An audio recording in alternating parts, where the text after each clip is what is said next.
আঘাতগ্রস্ত বাংলাদেশের হাই কমিশনে ভারতীয় বিজেপির যারা আছেন তারা আক্রমণ করেছেন।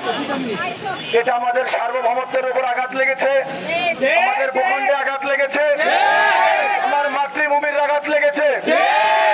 এই মাতৃভূমি আমার মায়ের মতো, এই মাতৃভূমিকে রক্ষা করা আমাদের ইমানি দায়িত্ব।